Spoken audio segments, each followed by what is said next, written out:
8 বছর দায়িত্ব পালনের পর গ্যারেথ সাউথগেটের পদত্যাগ ইংল্যান্ড ন্যাশনাল ফুটবল টিমের কোচের পদ থেকে। তার জায়গায় কে বসবেন ইংলিশদের ডাগ আউটে সেটা নিয়ে আছে নানা গুঞ্জন।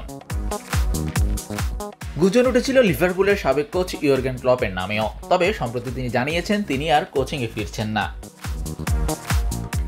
এরপর এসেছে পেপ গার্দিওলার নাম। তিনি তো বলেই বসলেন এই ব্যাপারে তিনি কিছুই জানেন না। কোত্থেকে এলো এমন গুঞ্জন সেটা ভেবেই অবাক হয়েছেন এই স্প্যানিয়ার্ড।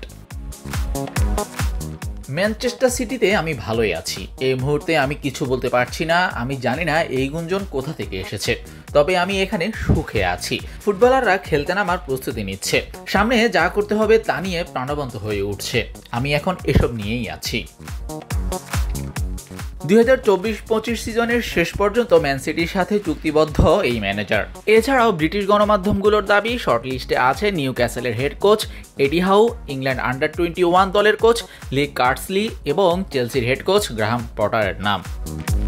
শাহরিয়ার শাওন, স্পোর্টস বাংলা।